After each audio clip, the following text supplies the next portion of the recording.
हाँ स्टार्ट करते हैं। क्या प्रॉब्लम आ रही है टूल्स में?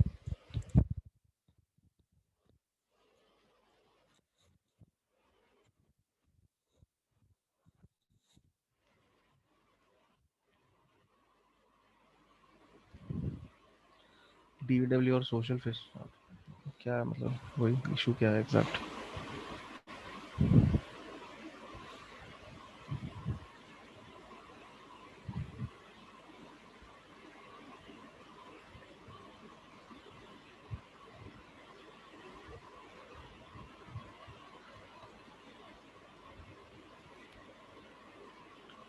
बताओ इशू क्या है।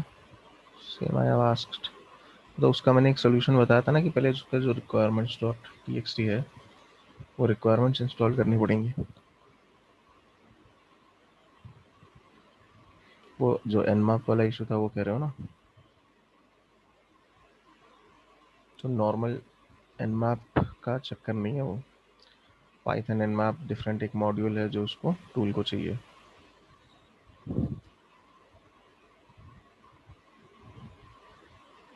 हाँ बताओ।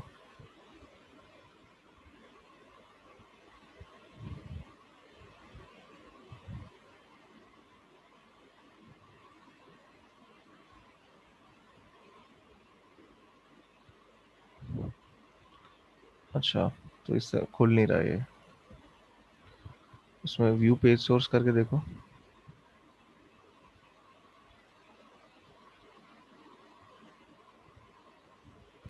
राइट क्लिक करो पेज पे पहले तो। व्यू सोर्स करके देखो एक बार। कुछ दिखा रहा है या खाली आ रहा है वो? से भी खाली है। ओके, एक सेकंड देखते हैं इसका क्या है चक्कर।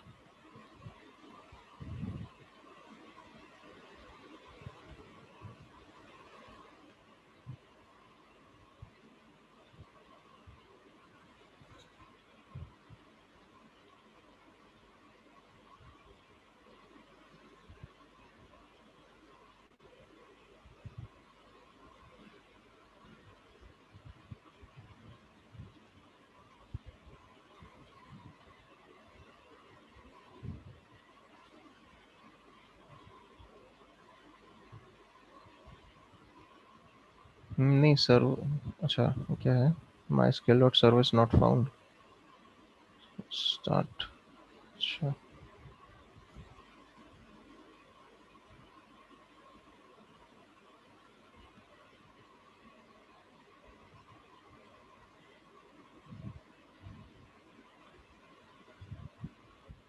तो वही इसको माई स्किल जो है उसको इंस्टॉल करना पड़ेगा। जो कॉन्फ़िगरेशन थी उसकी, जो इंस्ट्रक्शंस थे वो फॉलो किए थे सारे। एक मैंने लिंक दिया था ना कि कैसे इसको इंस्टॉल करना है।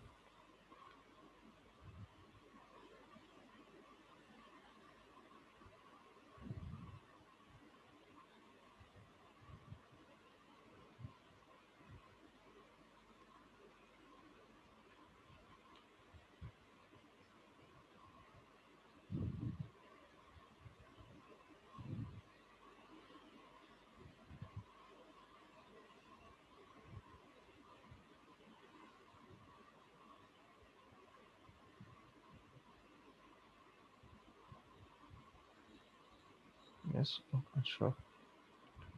Not service not found.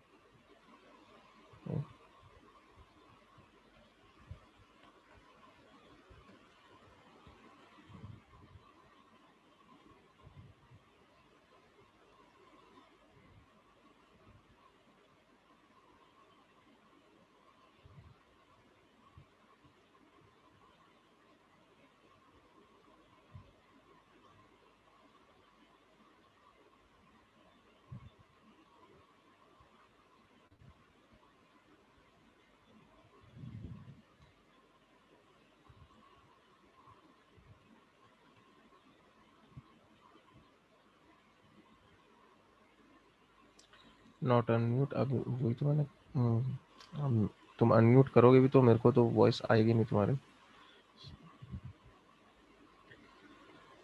My skill dot service not found. अच्छा, इसका वही चेक इशू तो यहाँ पे यही है कि जो डेटाबेस है, वो उसको मिल नहीं रहा है। माई स्क्वेल हाइफन वी टाइप करके देखो, कुछ उसका वो आता है क्या, आउटपुट देता है वो कुछ?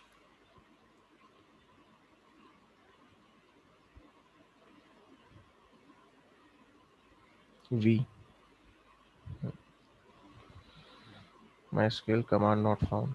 अच्छा, एक सेकेंड। तो मतलब हो सकता है इंस्टॉल्ड है ही नहीं माई स्क्वेल तुम्हारे सिस्टम में।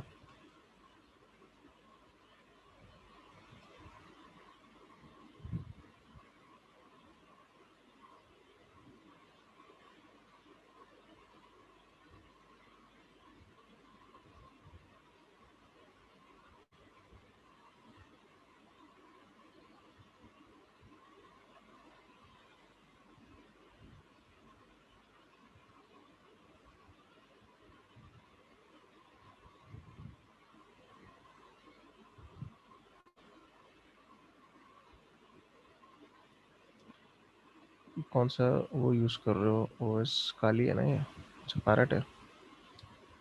पैरट में माई स्क्वेल आता तो है बाय डिफ़ॉल्ट डला हुआ।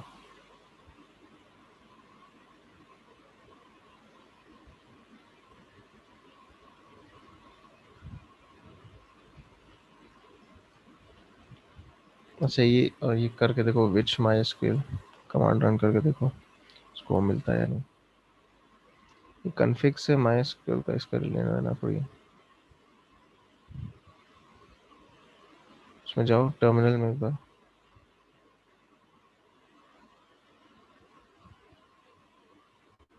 विच माई स्क्वेल रन करके देखो।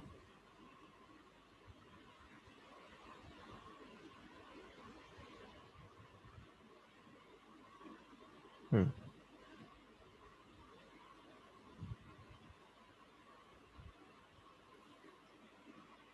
अच्छा, तो इसको नहीं मिला है। ओके। तो अब ऐसा यूजली होता नहीं है, बट इसका मीनिंग सिंपली ये है कि इंस्टॉल्ड है ही नहीं तुम्हारे सिस्टम पे यूजली। तो क्या प्री इंस्टॉल्ड आता है इन सारे सिस्टम्स पे?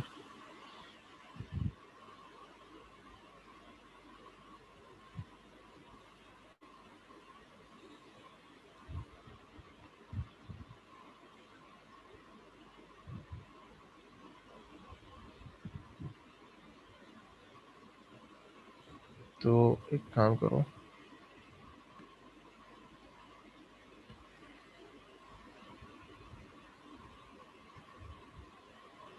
Social fish worked. ओके, वही कमांड वो किया जो उस समय बताया था मैंने। अच्छा, ये जो मैंने इसमें दिया हुआ है माई एसक्यूएल इंस्टॉल करने के लिए कमांड, इसको चला दो।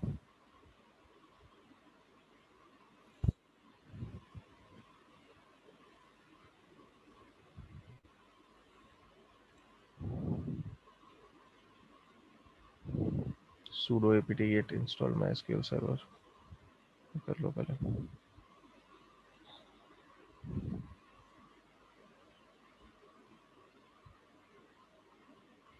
या सिंपली टाइप कर दो, कोई बात नहीं, अगर कॉपी पेस्ट नहीं करना तो।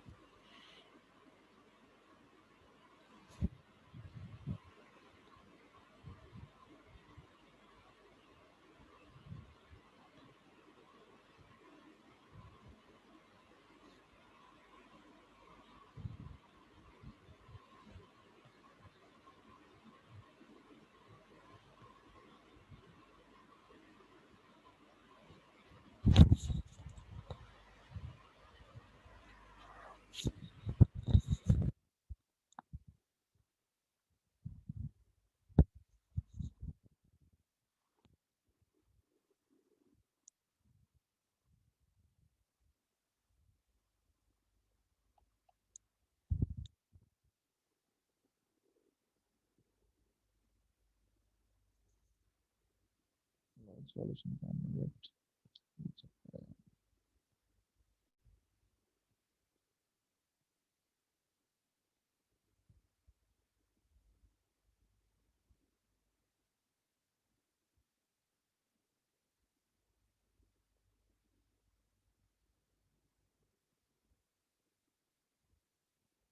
एक बार पहले वो करके देखो, sudo apt get update।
अच्छा, अब दोबारा से वो करके देखो, माई सर्वर वाला।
ये इस पर टर्मिनल पे जाओ एक बार।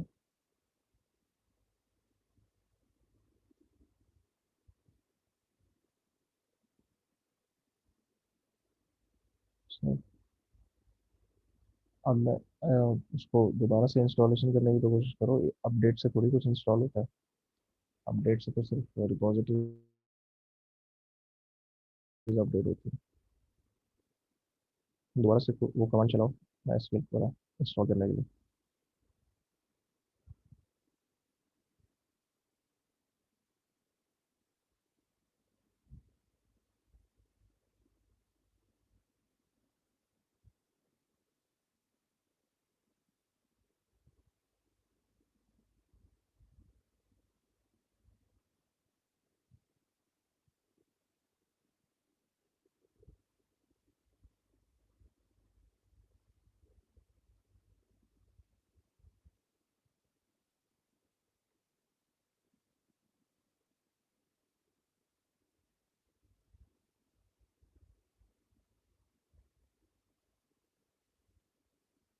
सही हमारा। अच्छा, इसकी जगह default my SQL server use करते देखो।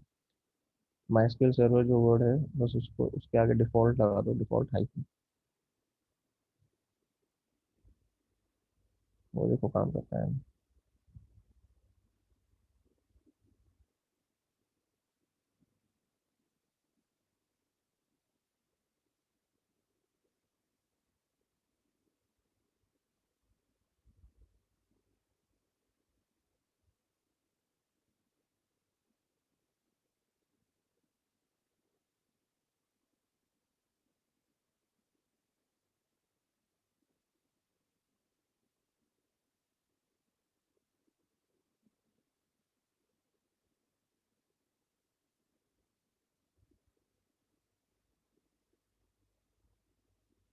चलाओ इसको।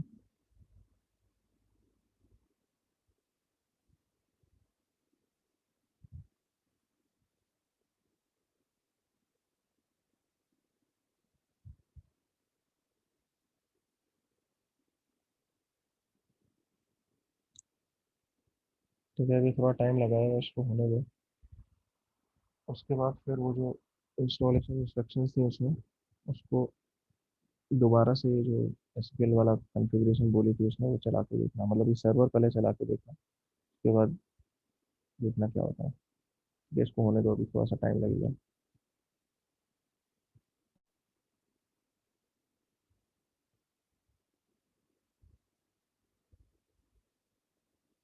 तब तक अपन आगे इसको कंटिन्यू करते हैं। तो नेक्स्ट हमने कल स्टार्ट किया था वो वायरलेस वाला टॉपिक है ना, वाईफाई हैकिंग वाला टॉपिक स्टार्ट किया था। ठीक है, तो इन हैकिंग पे आने से पहले थोड़ा सा वायरलेस सिक्योरिटी के बारे में डिस्कस कर लेते हैं, कुछ कंसेप्ट। कल मैंने कुछ टर्म्स की बात की थी।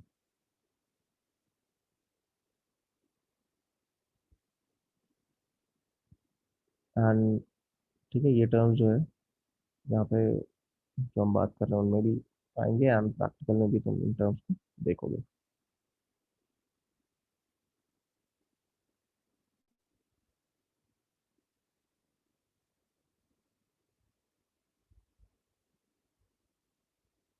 तो ओके, अब वाईफाई सिक्योरिटी की जब मैं बात करता हूँ, शेयर स्क्रीन।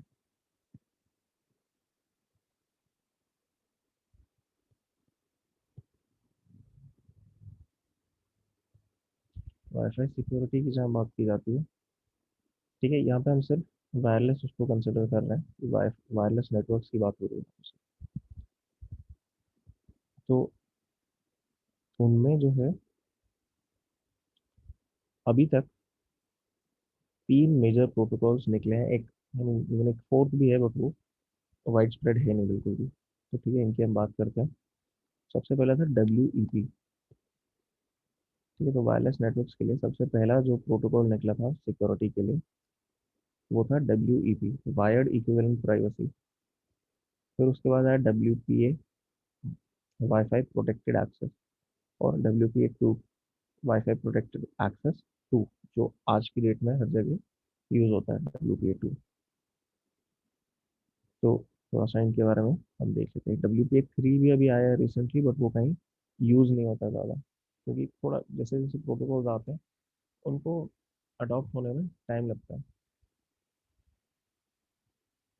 तो सबसे पहले था वायर्ड इक्विवेलेंट प्राइवेसी, आया था 1999 में। अब सिक्योरिटी की जहाँ तक बात करते हैं, तो बिल्कुल भी सिक्योर नहीं है। ठीक है, ईजी था इसको ब्रेक करना। और वायर्ड इक्विवेलेंट प्राइवेसी इसलिए नाम रखा है क्योंकि वायर्ड नेटवर्क में जिस तरह की प्राइवेसी है, जिस तरह की कह सकते हो सिक्योरिटी मिलती है, इस इस मेथड का एम था कि उस लेवल की सिक्योरिटी देना। और ऐसी कुछ खास बाय डिफॉल्ट तो सिक्योरिटी होती नहीं है वायर्ड नेटवर्क्स में। तो इसलिए ये भी कुछ ज़्यादा सिक्योर प्रोटोकॉल नहीं है।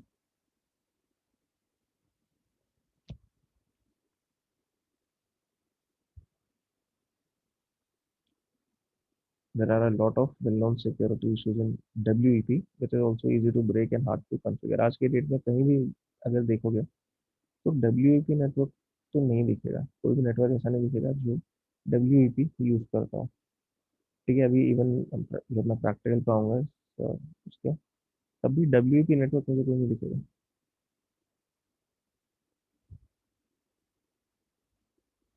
और डब्ल्यू को ऑफिशियली अबैंडन किया गया था 2004 में। मतलब इवन कितना है, 2004 और अभी 17 ईयर्स तो हो गए इसको अबैंडन किए हुए। तो इसके बाद आया WPA, वाईफाई प्रोटेक्टेड एक्सेस, इसका फुल फॉर्म था। तो ये WPP से थोड़ा बेटर था, थोड़ी सी इम्प्रूवमेंट थी इसमें, लेकिन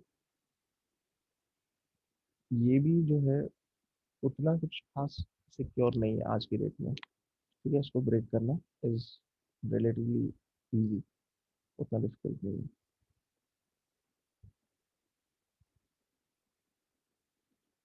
इसमें यूज होते थे फ्री शेड की, इसको PS के शॉर्ट में किया जाता है। फ्री शेड की मतलब एक पासवर्ड। ठीक है, नॉट मतलब ये WPA पर्सनल जो होता है, जो हम जैसे छोटे नेटवर्क्स या अपने घर के नेटवर्क्स में यूज करते हैं, वो होता है WPA personal, WPA2 personal actually. But ये कंसेप्ट आया था WPA में। तो पर्सनल और इंटरप्राइज दो तरह के नेटवर्क्स होते हैं। पर्सनल नॉर्मल जो होता है, तुम वाईफाई से कनेक्ट करते हो, कनेक्शन के टाइम पे वो एक पासवर्ड मांगता है, पासवर्ड एंटर करोगे, नेटवर्क से कनेक्ट हो जाओगे, फिर आराम से उसको यूज करो। दूसरा एक होता है WPA एंटरप्राइज। एंटरप्राइज मतलब कि वहाँ पे जो है एक अलग से सर्वर सेटअप होता है, और उस नेटवर्क को एक्सेस करने के लिए जो ऑथेंटिकेशन लगेगी, तुम्हें यूजर नेम और पासवर्ड डालना होगा, वो वैल्यू सर्वर तक जाएगी, उसके बाद तुम नेटवर्क को एक्सेस कर सकते हो।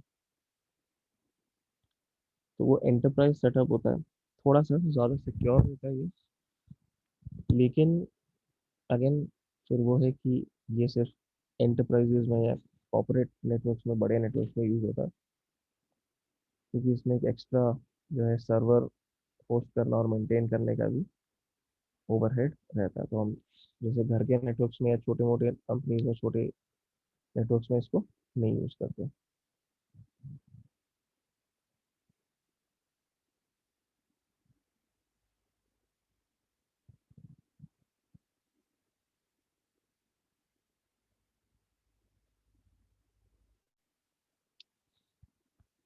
तो ये कंसेप्ट WPA से स्टार्ट हुआ था, WPA2 में भी होता है, WPA2 पर्सनल और WPA2 एंटरप्राइज। पर्सनल वो होता है जो हम यूज करते हैं, ज़्यादातर जगह तो तुमने देखा होगा वो पर्सनल ही होगा। इसमें सिंपली एक पासवर्ड चाहिए, और वो पासवर्ड कब पूछा जाता है, before you can connect to the network. वो डाला, पासवर्ड एंटर किया, जो मतलब इसमें भी एक हैंडशेक प्रोसेस होता है। ठीक है, तो वो हैंडशेक के टाइम पे तुम पासवर्ड डालते हो और कनेक्ट करते हो। अच्छा, अब आजकल तो जैसे क्या ऑप्शन होता है कि तुमने एक बार अगर नेटवर्क का पासवर्ड सेव किया हुआ है, तो तुम्हारा सिस्टम जो है हर बार तुमसे पासवर्ड नहीं मांगेगा, पहली बार मांगेगा सिर्फ। लेकिन नेटवर्क से कनेक्ट जब भी करोगे, तो वो पासवर्ड मांगता है तुम्हारे सिस्टम से, हर डिवाइस से वो पासवर्ड मांगता है। अब तुमने ऑलरेडी वो नेटवर्क से कनेक्ट किया हुआ है, पासवर्ड सेव किया हुआ है, तो ऑटोमेटिकली बैकग्राउंड में वो पासवर्ड सप्लाई हो जाता है, तुम्हारा सिस्टम दे देता है उसको। लेकिन वो चीज़ तुम्हें सिर्फ पहली बार दिखेगी कि व्हाट इज कि पासवर्ड वो मांगेगा। और ऑफ कोर्स अगर पासवर्ड चेंज होगा तब वो फिर दिखेगा। बट उसके बाद नेक्स्ट टाइम जब भी होगा तो तुम्हारा सिस्टम ऑटोमेटिकली हैंडल कर लेगा।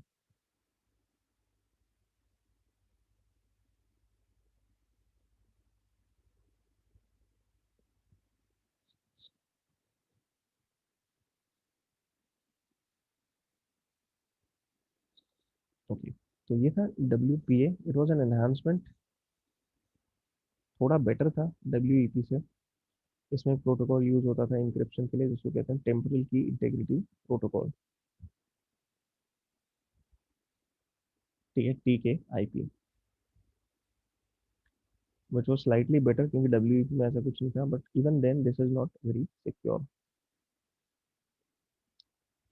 फिर उसके बाद आया WPA2, वाईफाई प्रोटेक्टेड एक्सेस 2। ठीक है, तो आज की डेट में कहीं भी जाओगे, ये यूज होता हुआ दिखेगा। ये पिछले दोनों जो थे, WPA और WEP, दोनों से बेटर है ये। और इसमें सबसे मेन पॉइंट क्या है कि AES एंक्रिप्शन यूज होता है। तो of course AES is far better than TKIP। और WEP में तो ऐसा था ही नहीं कुछ, तो है ना। तो AES इज, सिमेट्रिक एन्क्रिप्शन में जो हमने देखा था, AES है one of the best encryption methods. तो इट इज़ वेरी सिक्योर। अब ऐसा नहीं है कि इसमें इसको हैक नहीं किया जा सकता, इसको किया जा सकता है, लेकिन इतनी आसानी से नहीं।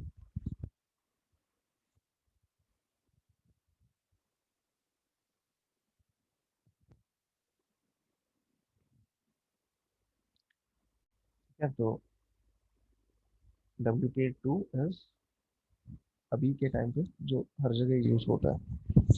इसमें AES यूज होता है for encryption. AES is one of the best encryption standards.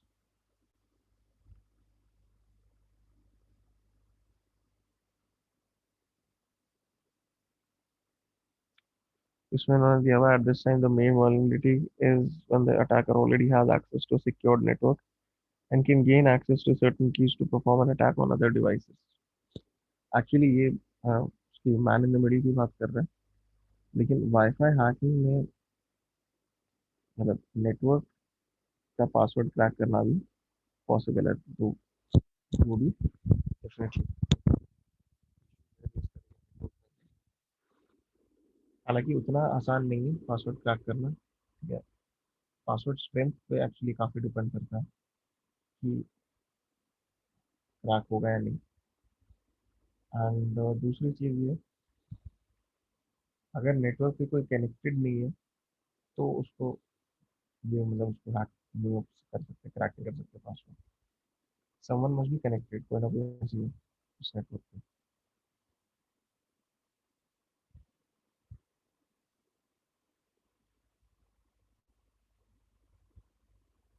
ठीक है, मान लो कि मैं किसी नेटवर्क को टारगेट कर रहा हूँ, मेरे को हैक करना है, मेरे को पासवर्ड पता करना है, लेकिन अगर उस नेटवर्क पे कोई डिवाइस है ही नहीं, कोई कनेक्टेड ही नहीं, यूज़ नहीं कर रहा उस नेटवर्क को, तो मैं वो चीज़ नहीं कर सकता।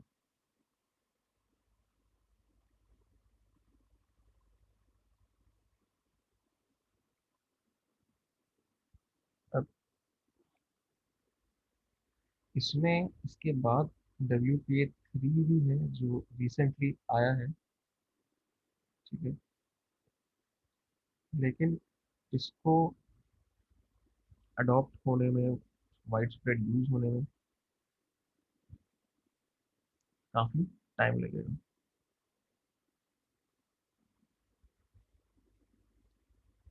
ये जैसे WPA2 में अब उन्होंने प्रोटोकॉल में कुछ चेंजेस किए हैं, तो WPA2 और WPA3 में सिक्योरिटी में काफ़ी जो है डिफरेंस आ जाता है। फिर जो अटैक हम लोग देखेंगे WPA2 के लिए, तो वो WPA3 में काम नहीं कर सकता है, अटैक तो काम नहीं करेगा। लेकिन अभी एटलीस्ट कुछ टाइम के लिए, तो कुछ सालों के लिए, तो WPA3 यूज होना बहुत धीरे धीरे स्टार्ट होगा। WPA2 is going to stay for a while.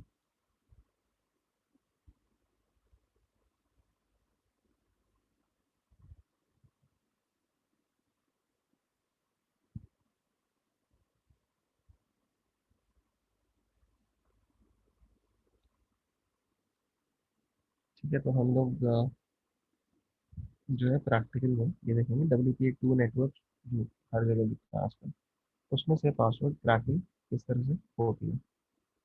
अब इसके लिए मैं अपना वही लिनक्स यूज़ करूँगा, लिनक्स सिस्टम, एंड एक external USB wifi adapter use करूँगा मैं।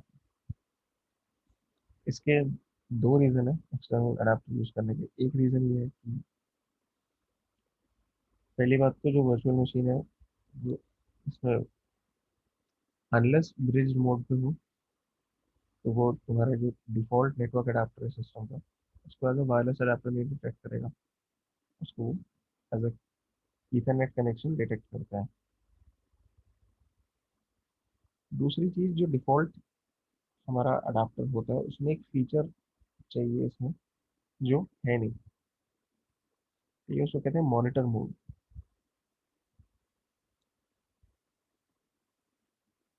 जो वायरलेस अडेप्टर्स जो होते हैं, वो उनके दो मोड्स होते हैं वर्किंग के। एक होता है मैनेज मोड, एक होता है मॉनिटर मोड। मैनेज मोड मतलब जो डिफॉल्ट होता है जिसमें हम लोग काम करते हैं, जैसे मैंने अभी इस जो मैं ये कनेक्टेड हूँ अपने वाईफाई नेटवर्क से, तो ये मैनेज मोड में ही चल रहा है कि मैं किसी एक नेटवर्क पे कनेक्ट करके उस पे डेटा सेंड और रिसीव कर सकता हूँ। वो मैनेज मोड होता है, नॉर्मल जो ऑपरेशन हम यूज करते हैं अपने वाईफाई एडाप्टर्स का। फिर एक होता है मॉनिटर मोड। मॉनिटर मोड में क्या होता है कि जितने भी, जो भी तुम्हारा अडाप्टर है, जितने भी उसको पैकेट्स दिख रहे हैं आसपास के नेटवर्क्स के, वो सारे कैप्चर करता है। मॉनिटर मोड में ऐसा नहीं है, वो किसी एक, सॉरी मैनेज मोड में ऐसा नहीं है, वो किसी एक नेटवर्क से कनेक्टेड है और उसी पे कम्युनिकेट कर रहा है। मॉनिटर मोड में हम बिना किसी नेटवर्क से कनेक्ट किए जितने भी पैकेट्स हमें दिख रहे हैं आसपास के नेटवर्क्स के, सारे वो कैप्चर करेगा और उसमें जो इंफॉर्मेशन हमें मिलती है उसके बेसिस पे फिर हम ये अटैक आगे करते हैं। उसमें डेटा हम नहीं देख सकते, कंट्रोल पैकेट्स दिखते हैं लेकिन उसमें।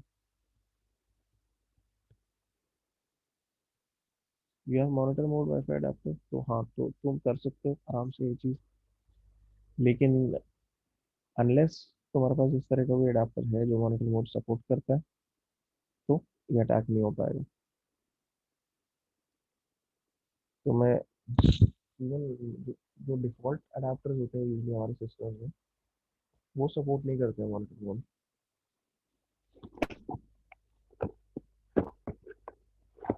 इसके लिए यूजली एक्सटर्नल खरीदना ही पड़ता है। इसलिए just look ध्यान आपको start। ये डिफॉल्ट जो अडाप्टर आता है सिस्टम में, वो तो ऑलमोस्ट कभी भी उससे ये काम नहीं कर पाओगे।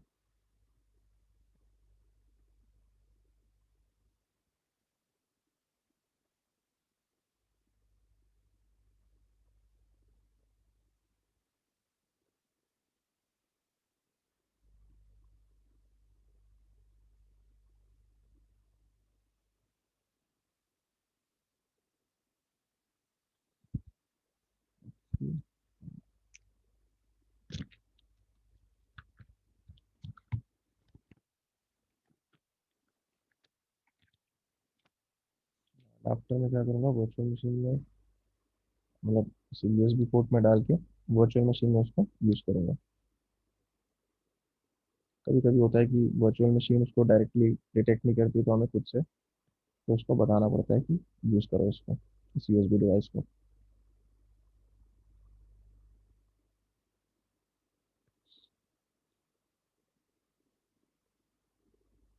इंस्टॉलेशन में इंस्टॉल थोड़ी करना है उसमें अलग से कुछ। अब तुम्हारे पास अडाप्टर है, ठीक है, उसको एक्सटर्नल अडाप्टर होगा, यूएसबी अडाप्टर होगा ना, इसकी बात कर रहे हो, मॉनिटर मोड जो सपोर्ट करता है ना, तो उसको प्लग इन करो। और जैसे मैं अपने स्क्रीन दिखा दूं, जैसे मैंने ये किया हुआ है अपने ये किया हुआ है कि अपना जो सिस्टम है उसमें प्लग इन किया हुआ है अपना अडाप्टर, और सिंपली डिवाइसेस में यूएसबी में आके चेक कर लो कि वो हो रहा है या नहीं डिटेक्ट। ये जो R A link 802.11n W LAN adapter, यही है मेरा वायरलेस अडाप्टर।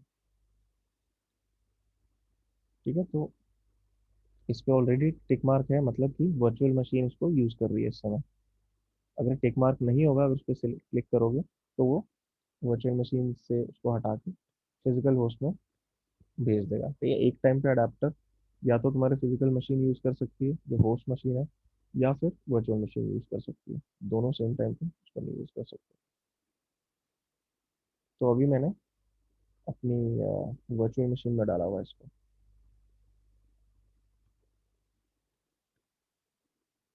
ठीक है, वायरलेस इंटरफेसेस की अगर कॉन्फ़िगरेशन चेक करनी है उसके लिए IW config नाम का एक कमांड होता है। तो इसमें अब loop back interface, Ethernet interface, ये तो वायरलेस है नहीं तो इनका तो कोई डिटेल दिखेगा नहीं, पर जो मैंने USB अडाप्टर कनेक्ट किया है उसका इस नाम से वो आता है इसमें, तो वो दिखा रहा है। और करंटली कौन से मोड में, मैनेज मोड में, तो वो भी बता रहा है। ESSID ऑफ, ऑफ मतलब अभी मैं किसी नेटवर्क से तो कनेक्टेड ही नहीं, एक्सेस पॉइंट नॉट एसोसिएटेड, किसी भी AP से मैं कनेक्टेड नहीं हूँ। और मॉनिटर मोड में मेरे को इसको यूज़ करना है, तो कनेक्शन टू एक्सेस पॉइंट से मेरा वैसे भी नहीं होगा यहाँ पे। जस्ट गिव मी 1 मिनट, कुछ करना है।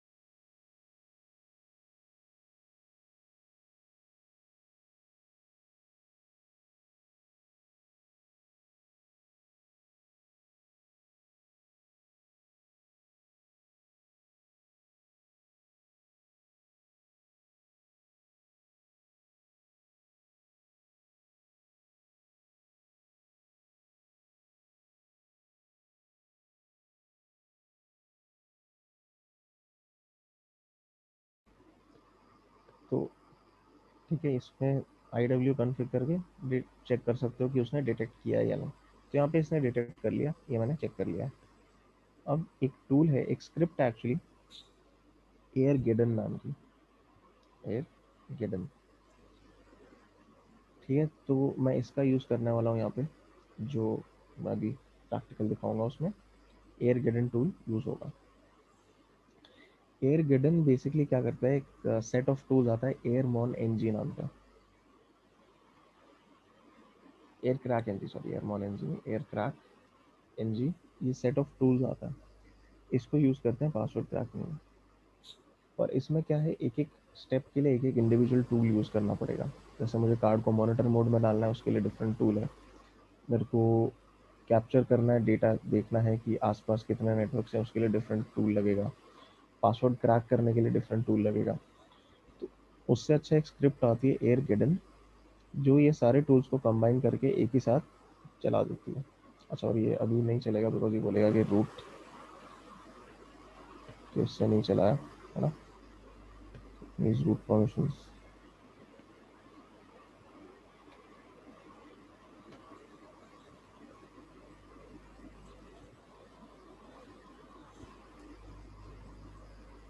ठीक है, तो पहले वो कहेगा कि let's check if you have installed what the script needs. Kali और पैरट वगैरह में सब में ऑलरेडी जो टूल्स चाहिए वो इंस्टॉल्ड आते हैं। तो your display all necessary essential tools, can continue. ठीक है, तो कंटिन्यू दबाओगे, अब वो इस तरह से आएगा, स्क्रीन पे कहेगा select an interface to work with. अब ईथरनेट इंटरफेस से मैं इसमें कुछ फ़ायदा नहीं है, मेरे को वायरलेस उस पर फोकस करना है। इंटरफेस नंबर 4 है जो चाहिए मेरे को, तो 4 सिलेक्ट करूँगा मैं। सिलेक्ट हो गया।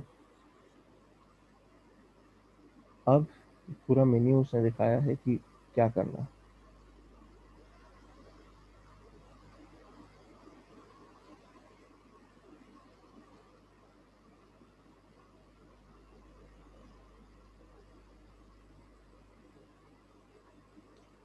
तो इसमें देखो, जो प्रोसेस हम करते हैं उसमें क्या करते हैं, पहले तो देखते हैं कि नेटवर्क्स क्या क्या है आसपास।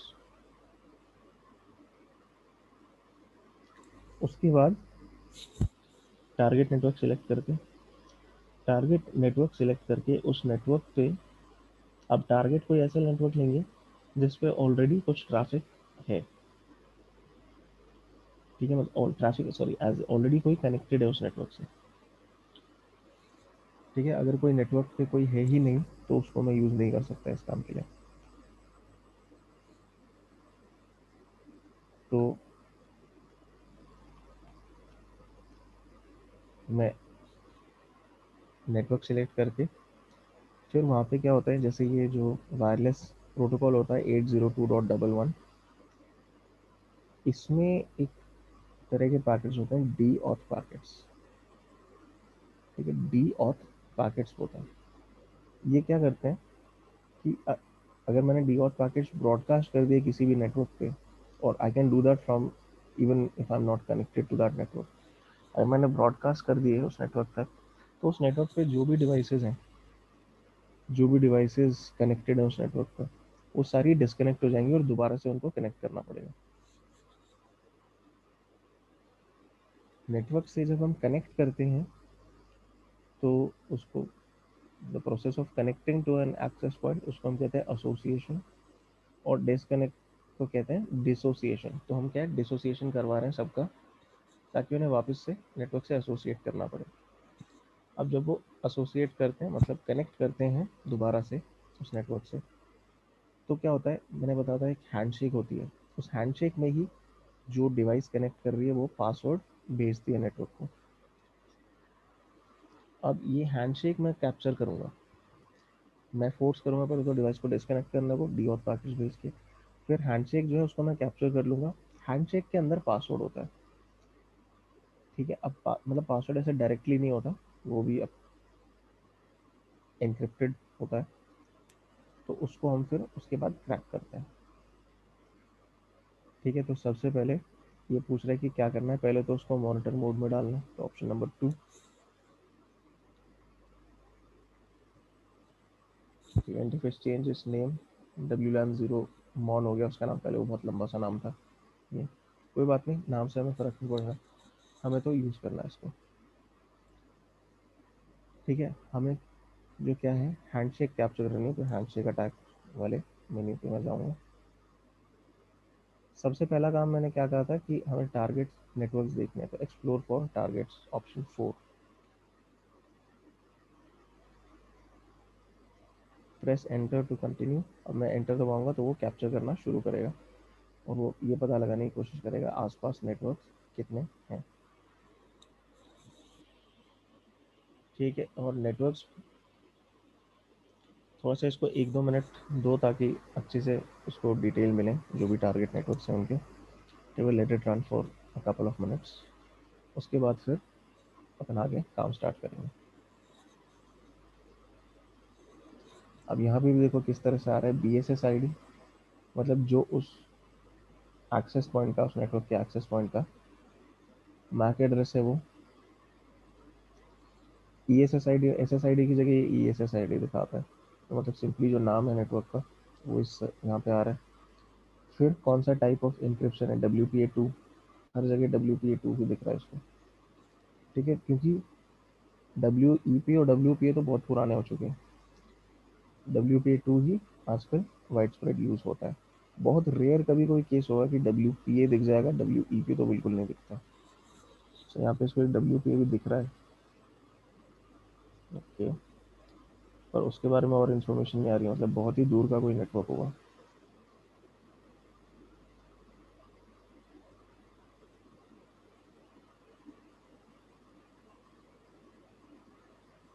और ऊपर तो ये नेटवर्क्स के बारे में दिखा रहा है, नीचे दिखा रहा है कि जिन नेटवर्क्स पे डिवाइसेस कनेक्टेड है। BSSID अगेन एक्सेस पॉइंट, और station is the MAC address of जो कनेक्टेड डिवाइसेस हैं।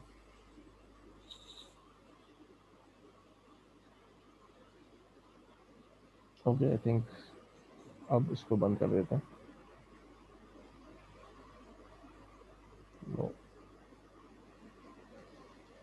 तो इतने नेटवर्क्स यहाँ पे मिले हैं इसको, कितने, 12 नेटवर्क दिखा रहा है। ओके, 12 नेटवर्क्स में थे जितने इसने ये हाईलाइट किए हैं येलो कलर में, मतलब कि वो है नेटवर्क विद क्लाइंट्स, मतलब उन नेटवर्क्स पे लोग कनेक्टेड हैं।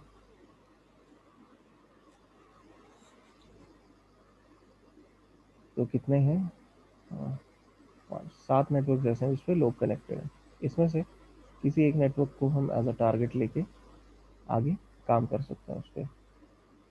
तो लेट्स से मैं ये थर्ड वाला जो है उसको टारगेट लेता हूँ, तो select target network, network 3 number देना है यहाँ पे भी।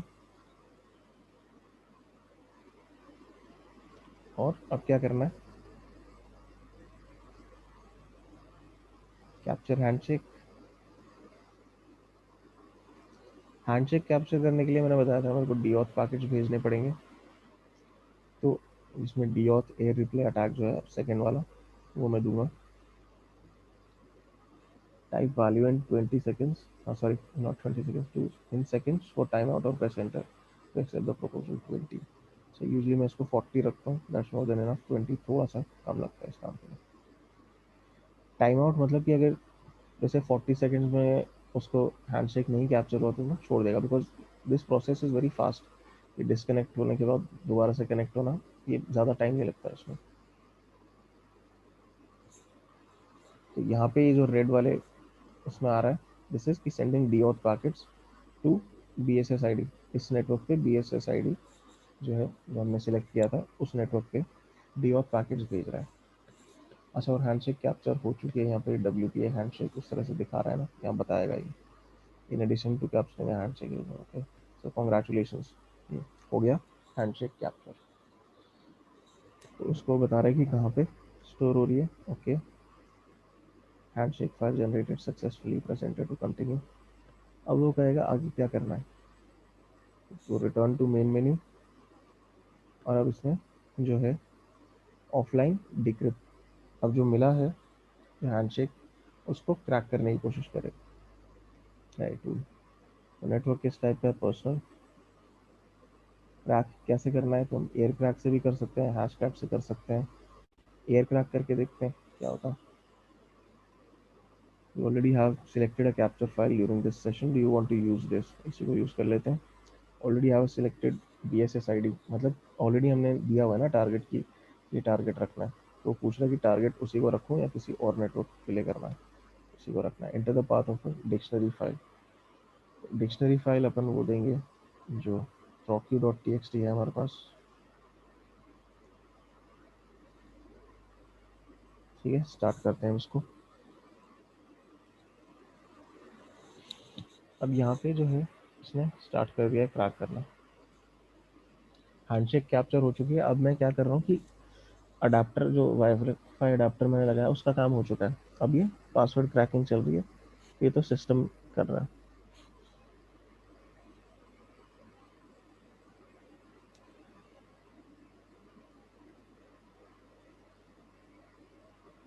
अब मैं जो वो नेटवर्क है मैं उससे इंटरेक्ट नहीं कर रहा हूँ, मैं सिंपली हैंडशेक कैप्चर करी यहाँ पे। अब मैं उसको क्रैक करने के लिए दे रहा हूँ।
तो अब इसको तो मैं चलने दे सकता हूँ हैंड, कितना, 2 hours 38 minutes।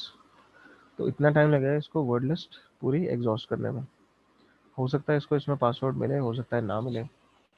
अब वही है कि पासवर्ड क्रैक करना, जैसे नॉर्मल कोई भी तरह का हम हैश क्रैक करते हैं, उसमें भी यही है कि अगर स्ट्रॉन्ग पासवर्ड है तो या तो वो क्रैक नहीं होगा या क्रैक करने में बहुत ज़्यादा टाइम लग जाएगा। अगर वीक है तो वर्ड लिस्ट में भी आसानी से मिल सकता है। इसको मैं अभी रोक रहा हूँ।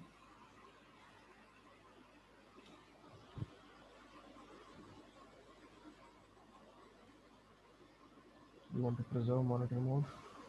No।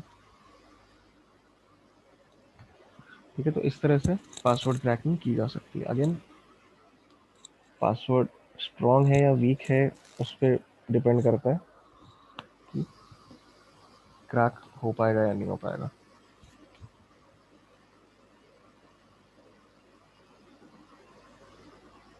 इसमें कोई क्वेश्चन है?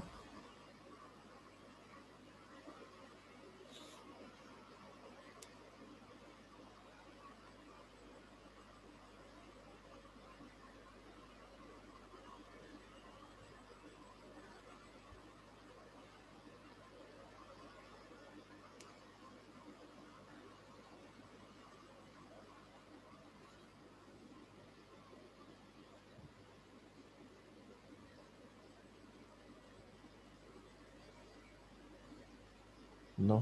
क्या? बस यहाँ पे यही है कि एक एक्सटर्नल होगा।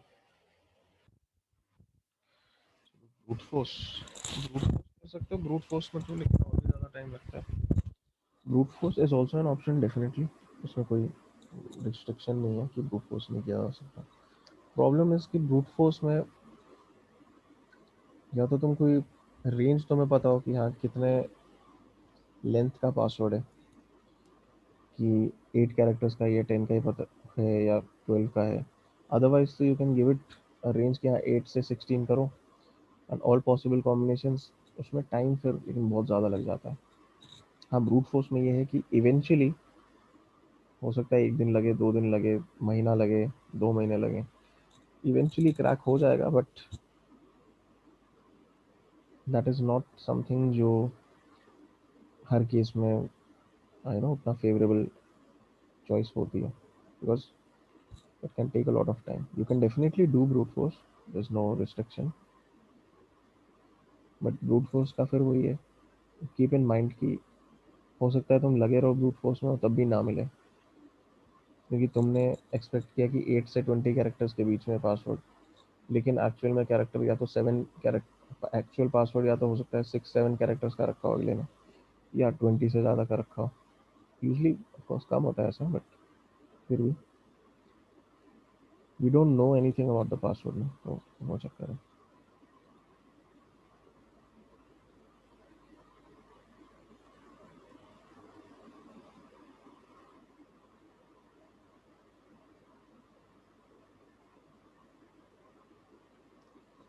ओके, तो वाईफाई हैकिंग यहाँ पे होता है and, and we'll take a short break, then we'll start the next one.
Okay, तो नेक्स्ट स्टार्ट करते हैं।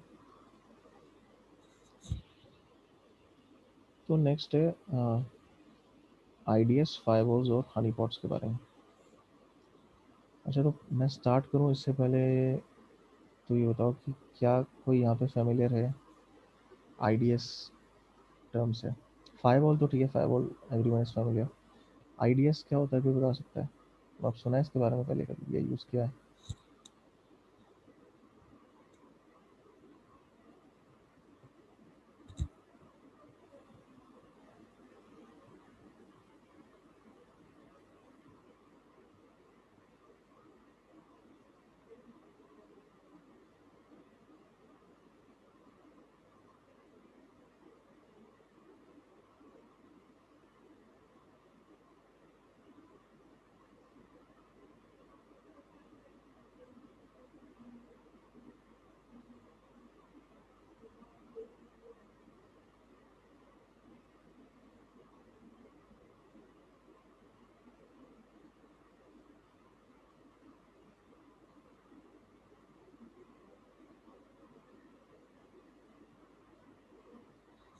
Detects unusual activity in the network. हाँ, करेक्ट। आईडीएस का काम वही होता है। IDs stands for intrusion detection system. ठीक है, IDs, intrusion detection system. Intrusion मतलब कोई भी अगर अटैकर है वो तुम्हारे नेटवर्क को हैक करने की कोशिश कर रहा है, कुछ भी मैलिशियस एक्टिविटी करने की अगर कोशिश कर रहा है, तो आईडीएस का काम होता है कि किसी भी तरह का जो सस्पिशियस ट्रैफिक है उसको डिटेक्ट करके जो भी इंचार्ज है उसको अलर्ट दे। ठीक है, एक अलर्ट जनरेट करे।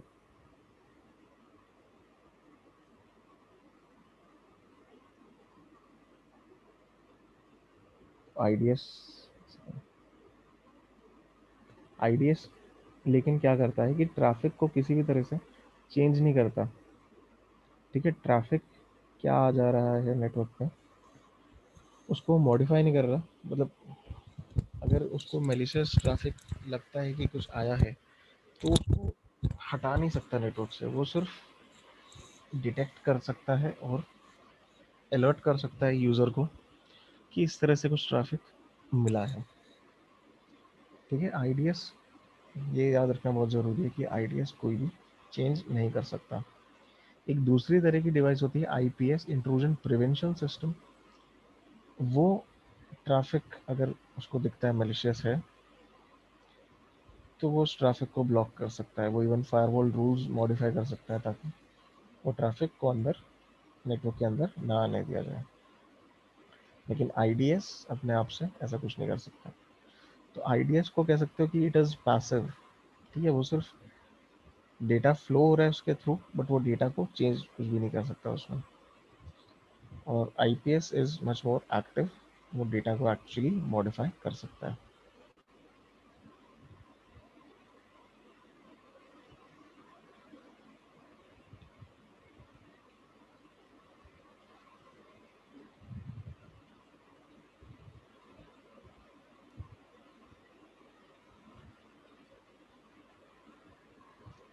तो यहाँ पे क्या बताया इन्होंने कि an IDS inspects all inbound and outbound network, outbound network traffic. मतलब सारा ट्रैफिक जो है उसके थ्रू होके जा रहा है।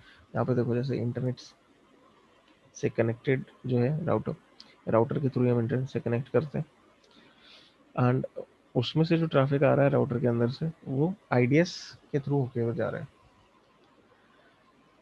और इवन जो ट्रैफिक बाहर जा रहा है नेटवर्क के, वो भी सारा इसी आईडीएस के थ्रू होके जाएगा। ठीक है, तो पूरा का पूरा ट्रैफिक के अंदर से जाता है और अगर कुछ मैलिशियस उसको दिखता है तो वो एक अलर्ट रेज करेगा सिंपली।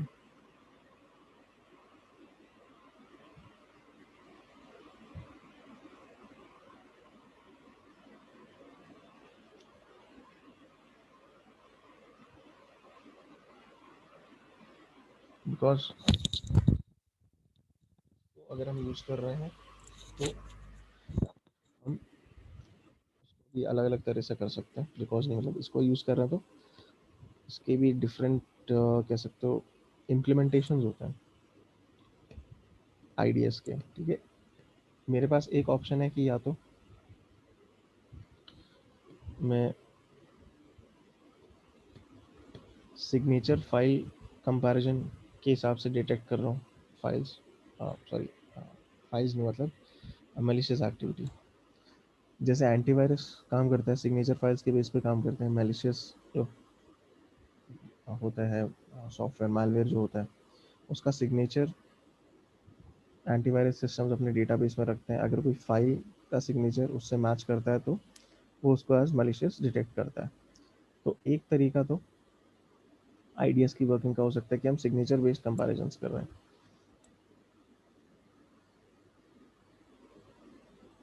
दूसरा तरह का आईडीएस होता है जो अनोमली बेस्ड डिटेक्शन करता है। अनोमली बेस्ड मतलब कि नॉर्मल जो बिहेवियर है ट्रैफिक का उससे अगर कोई भी डिफरेंस आ गया।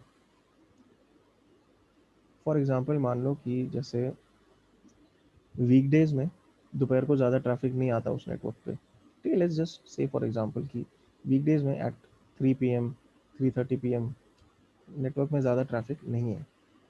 That is the base line, normal situation वो रहती है। उस आईडीएस को ये नॉर्मल सिचुएशन पता है, बट सडनली एक दिन क्या होता है कि बहुत सारा ट्रैफिक आ गया उस टाइम पे, एक ही साथ there is a flood of traffic. तो उसको एज ए एनॉमली डिटेक्ट करेगा, that something that is out of the ordinary, out of the usual pattern, हाँ ऑब्जर्व पैटर्न एग्जैक्टली।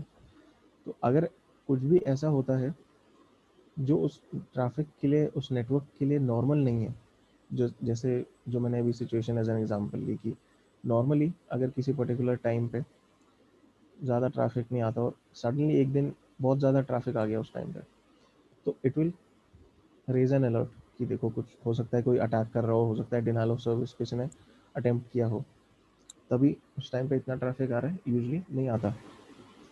तो एक होता है एनॉमली बेस्ड डिटेक्शन जो एक इस तरह से काम करता है कि एक जो बेस बिहेवियर है, बेस लाइन बिहेवियर है नेटवर्क का, उससे अलग अगर कुछ भी हो जाए तो उसको वो वहाँ पे अलर्ट रेज कर देता है कि ये देखो ये ऐसा हो रहा है, ये नहीं होना चाहिए।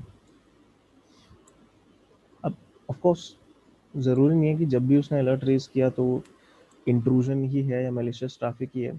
हो सकता है कोई जेन्युइन रीज़न हो जिससे कोई अनोमली आ रही हो नॉर्मल बिहेवियर से, जैसे जो मैंने अभी एग्जांपल लिया था कि ज़्यादा ट्रैफिक आ गया। हो सकता है कि जैसे नेटवर्क में जो वेब सर्वर है कुछ सेल चल रही है, ऑफर चल रहा है, तो मोर देन यूजुअल ट्रैफिक आ रहा है उस पर्टिकुलर टाइम पे, पर इसके लिए आईडीएस के लिए दैट इज़ एन अनोमली, उस सिचुएशन में भी वो अलर्ट रेस करेगा। इस तरह की सिचुएशन को हम फॉल्स पॉजिटिव कहते हैं कि उसने डिटेक्ट किया कि समथिंग इज रॉन्ग जबकि ऐसा है नहीं।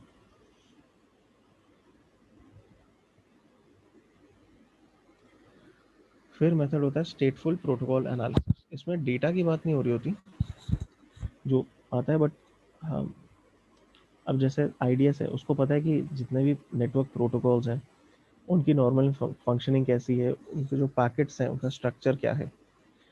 तो अगर कोई मेलफाउंड पैकेट्स आ रहे हैं, अगर वो पैकेट्स ऐसे आ रहे हैं जो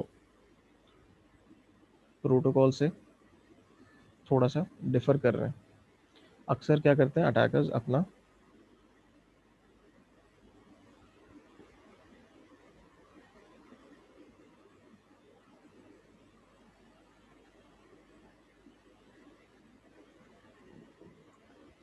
कुछ जैसे कस्टम पैकेट्स क्राफ्ट करके भेजते हैं।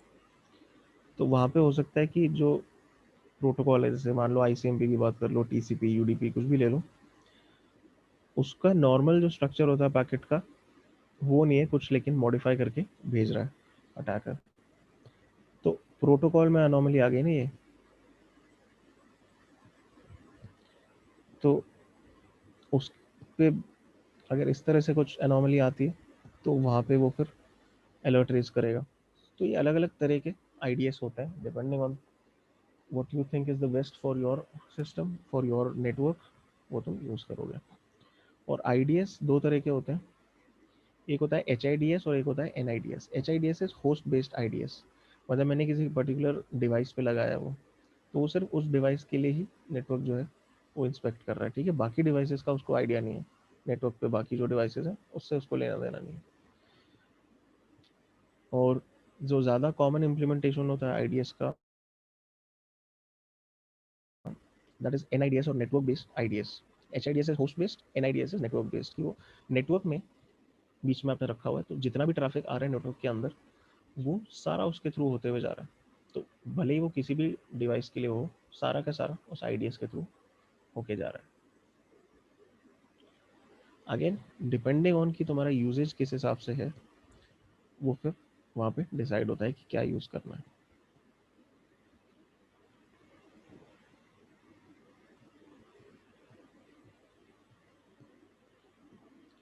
तो ये तो हुआ कि आईडीएस के बारे में। फिर आता है फायरवॉल। ठीक है, फायरवॉल से तो आई थिंक सबने फायरवॉल कहीं ना कहीं या तो इसके बारे में सुना होगा, पढ़ा होगा या यूज़ किया ही होगा फायरवॉल को। इवन हमारे सिस्टम में भी एक बहुत ही बेसिक फायरवॉल तो आती है, विंडोज़ डिफेंडर। अगर विंडोज़ की बात करो, लिनक्स में आईपी टेबल्स होता है।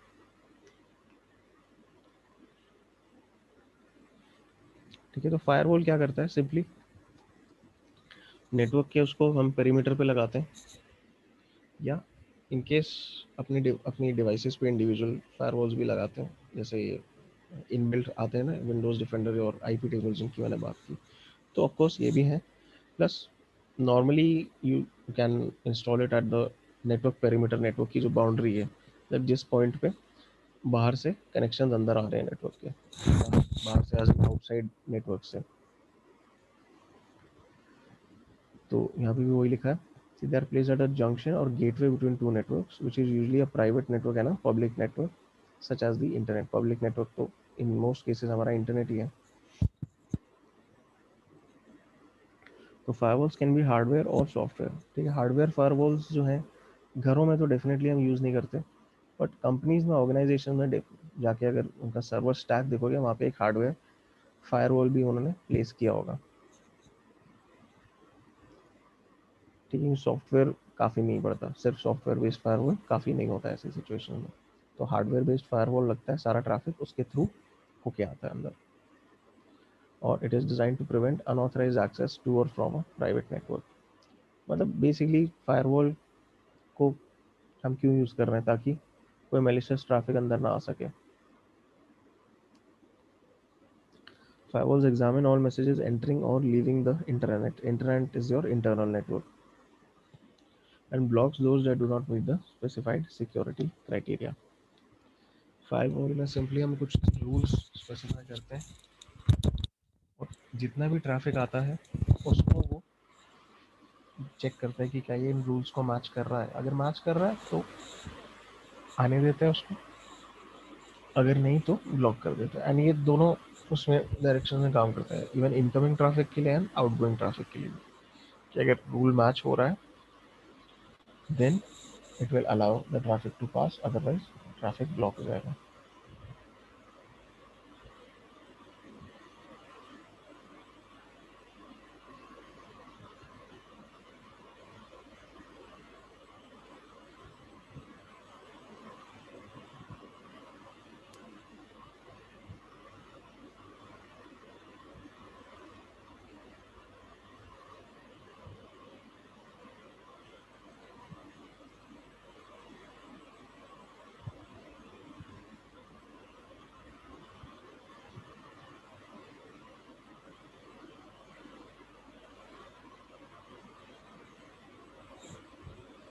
अब फायरवॉल्स भी क्या है, कई टाइप्स के होते हैं।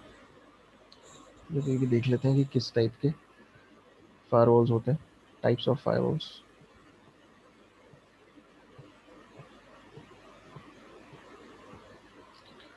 ठीक है, सबसे पहला होता है पैकेट फिल्टरिंग फायरवॉल।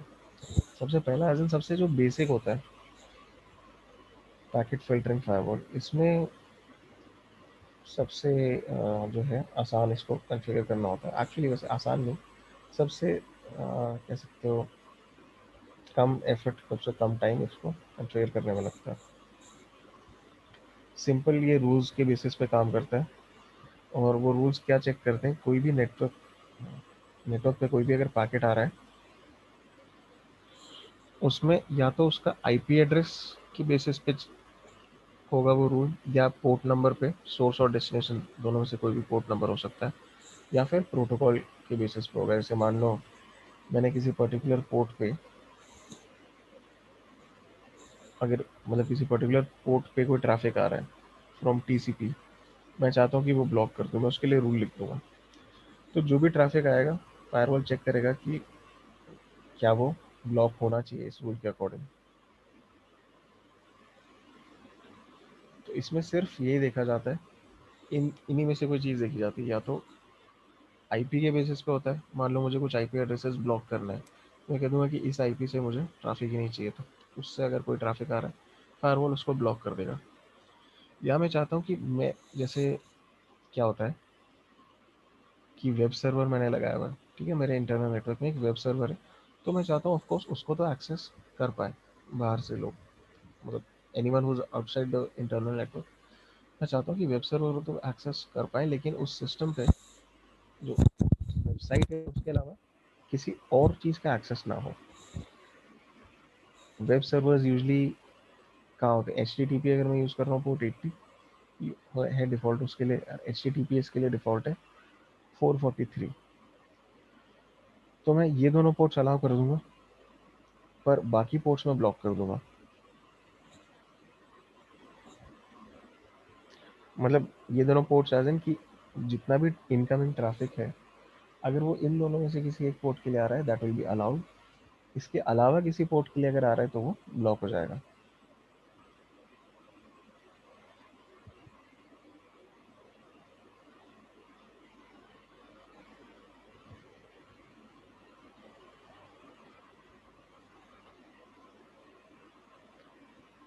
तो आईपी, पोर्ट और प्रोटोकॉल। प्रोटोकॉल जैसे यूडीपी, टीसीपी, आईसीएमपी, इसमें से प्रोटोकॉल कौन सा है जिसमें मुझे लगाना है। मान लो कि मुझे सारा का सारा आईसीएमपी ट्रैफिक ब्लॉक करना है, तो मैं उसके हिसाब से रूल डाल सकता हूँ।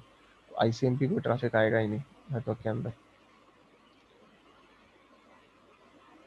या कोई और यूडी यूजली हम यूडीपी और टीसीपी को ऐसे पूरा ब्लॉक कहीं नहीं करते, but just as an example अगर करना हो तो वो चीज़ की जा सकती है, यू हैव दैट ऑप्शन। हाँ, किसी पर्टिकुलर पोर्ट के लिए करना हो तो डेफिनेटली कभी ऐसा किया जा सकता है। Just excuse me for a minute.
Okay, तो ये होता है पैकेट फिल्टरिंग फायरवॉल का बेसिस, और ये सबसे मतलब बेसिक टाइप की फायरवॉल होती है, सबसे सस्ती फायरवॉल होती है, इसलिए कॉमनली इसको सबसे ज़्यादा जगह हम देखते हैं।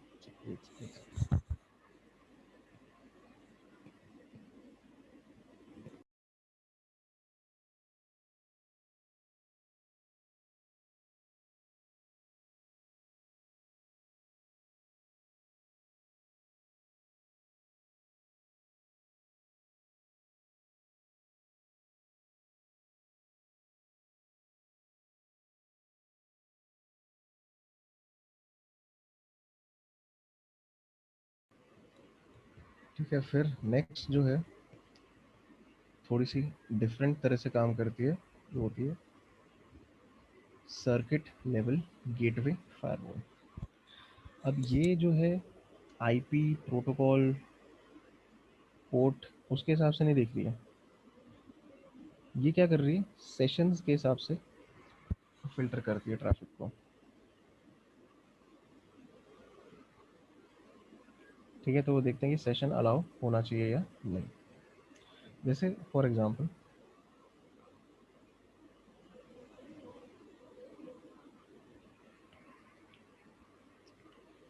मान लो कि एक वेब सर्वर है नेटवर्क के अंदर।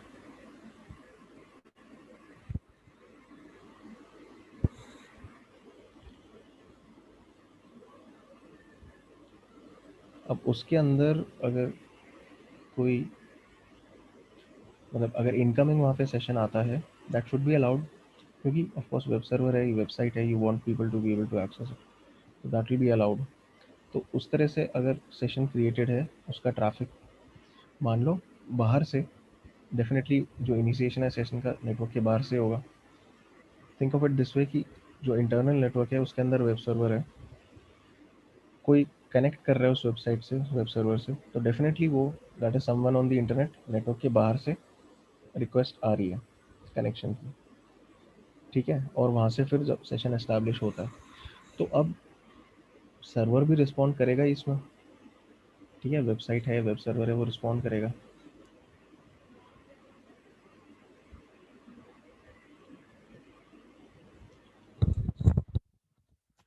तो फिर उसमें ये हो जाता है कि अब ये सेशन क्रिएट हो गया, तो वेब सर्वर जो रिस्पॉन्स भेजेगा वो फायरवॉल उसको रिस्पॉन्स को जाने देगी कि उसको पता है ये सेशन ऑलरेडी क्रिएटेड है। लेकिन अदरवाइज अब वेब सर्वर खुद तो कनेक्ट करता नहीं, क्लाइंट से। तुम किसी वेबसाइट पे जाओगे तो तुम कनेक्शन इनिशिएट करोगे, वो वेबसाइट थोड़ी इनिशिएट करेगी। तो बिना सेशन एस्टैब्लिशमेंट के अगर वेब सर्वर कहीं ट्रैफिक भेजना चाहता है तो उसको वो नहीं जाने देगी फायरवॉल। तो वो सेशंस को देखती है फायरवॉल। ऑलरेडी एस्टैब्लिश सेशन है, बाहर से कनेक्शन आया, किसी ने वेबसाइट से कनेक्ट किया, तो सर्वर वहाँ उस सेशन में रिस्पॉन्स जितने भी भेज रहा है, आउटगोइंग ट्रैफिक है वो उस नेटवर्क के लिए, सर्वर वहाँ पे रिस्पॉन्स भेज रहा है, वो फायरवॉल आराम से जाने देगी उसको। अदरवाइज लेकिन अगर ऐसे ही उसको लग रहा है कि हाँ ये हो सकता है किसी ने सिस्टम कॉम्प्रोमाइज़ किया, कुछ मैलिशियस ट्रैफिक जा रहा है, तो उसको वो रोक देगा। क्योंकि क्या होता है, अटैकर्स क्या करते हैं, किसी सिस्टम को हैक अगर कर लेते हैं तो डेटा एक्सफिल्ट्रेशन करने की कोशिश करते हैं, मतलब जो सेंसिटिव डेटा उनको दिखता है वहाँ से उसको ट्रांसफ़र करने की कोशिश करते हैं अपने सिस्टम्स पे। तो उस तरह की सिचुएशन में अगर ऐसा कुछ कोशिश करेगा अटैकर तो वो ब्लॉक हो जाएगा।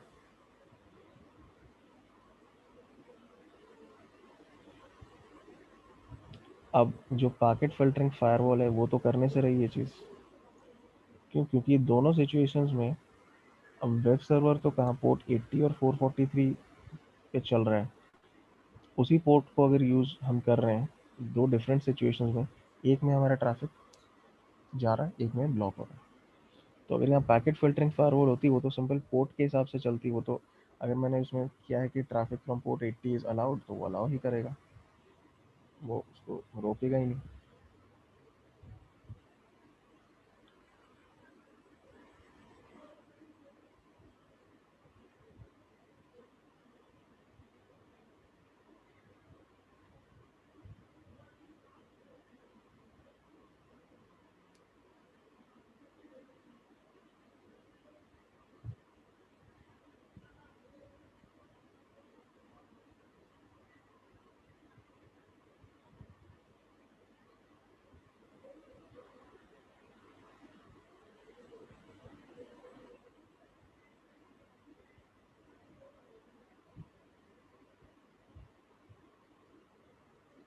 फिर एक नेक्स्ट है, वो है एप्लीकेशन लेवल फायरवॉल। ठीक है, ये जो नेटवर्किंग मॉडल होता है उसकी एप्लीकेशन लेयर पे काम करती है। तो एप्लीकेशन लेवल जो सर्विसेज है, मान लो कोई एफ सर्विसेज है या एच है, ये सारी एप्लीकेशन लेवल सर्विसेज है। तो इसमें क्या कर वो है कि एप्लीकेशन लेयर का जो ट्रैफिक है, मतलब एक्चुअल जो डेटा जा रहा है तुम्हारा उस पैकेट के अंदर, उसके हिसाब से वो फिल्ट्रेशन करता है। ठीक है, जैसे for example web application firewalls होती हैं। अब वहाँ पे क्या है, वेबसाइट, अगेन मैं अगर एग्जांपल लेता हूँ, तुम नॉर्मली वेबसाइट को एक्सेस करने की कोशिश कर रहे हो, तो वो ट्रैफिक जाने देगा, है ना। हाँ, WAF वेब एप्लीकेशन वही। नॉर्मली तुम वेबसाइट को एक्सेस करने की कोशिश कर रहे हो, वो तो जाने देगा, ट्रैफिक तुम्हें एक्सेस करने देगा। अगर कोई अटैकर लेकिन वेबसाइट को कुछ रिक्वेस्ट भेजा है, अटैक करने की कोशिश कर रहा है, मान लो उसने कुछ मैलिशियस रिक्वेस्ट भेजी है। ठीक है, रिक्वेस्ट जो पैकेट जा रहा है उसमें जो डेटा है उसमें रिक्वेस्ट वो कुछ हैक करने की कोशिश कर रहा है, या कोई एसक्यूएल इंजेक्शन, क्रॉस स्क्रिप्टिंग, मान लो कुछ भी इस तरह का कोशिश कर रहा है, तो फायरवॉल अगर उस हिसाब से कॉन्फ़िगर्ड है कि इस तरह के अटैक्स को ब्लॉक करे, तो वो उस पैकेट को रोक देगा। लेकिन नॉर्मल अगर सिंपल रिक्वेस्ट है कि हाँ वेबसाइट एक्सेस करने के लिए, कोई वेब पेज एक्सेस करने के लिए, उसको वो जाने देगा। तो ये एप्लीकेशन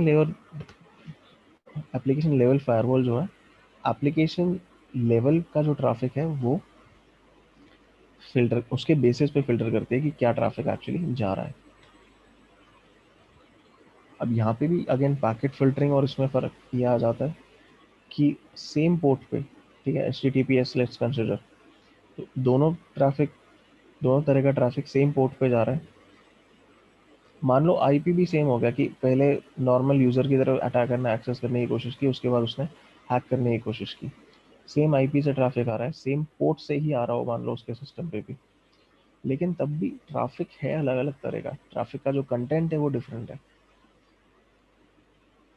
ठीक है, एक नॉर्मल ट्रैफिक है, एक मैलिशियस ट्रैफिक है, तो उसको वो ब्लॉक कर सकता है। इसको कहते हैं कि this is more sophisticated then a packet filtering firewall. क्यों? क्योंकि ये ज़्यादा डीपली उसको इंस्पेक्ट कर रहा है पैकेट को। और अब ये तो इंडिविजुअल जो है फायरवॉल्स वो है, बट एक ऑल इन वन कह सकते हो जो इन तीनों को कंबाइन करता है, that is स्टेटफुल multi layer inspection firewall. ठीक है, तो ये ऑल इन वन है, combines the aspects of the other three types of firewalls. तीनों चीज़ें करता है ये, ऐसा नहीं कि तीनों में से कोई एक ही प्रिंसिपल को लेके काम कर रहा है, बट ये तीनों काम करता है।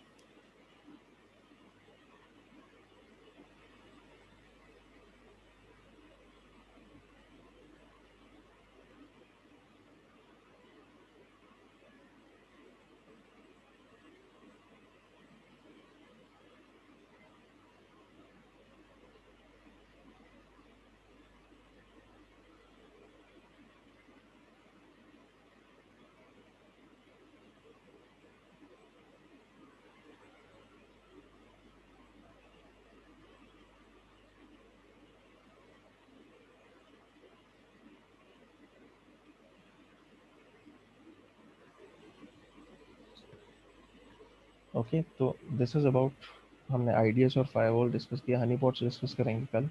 और एक्चुअली टॉपिक का नाम है evading ideas firewalls and honey pots, तो उसका जो इवेजन टेक्निक्स है थोड़ी, वो भी हम डिस्कस करेंगे एंड उसका प्रैक्टिकल देखेंगे। ठीक है, नेक्स्ट उसमें।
हाँ तो वही वो स्टेप्स फॉलो करो, देखो फिर होता है या नहीं, और फिर कल बताना क्या होता है, ठीक है। अगर नहीं होता तो फिर देखेंगे और क्या किया जा सकता है उसमें, ये ट्राई करना। ओके।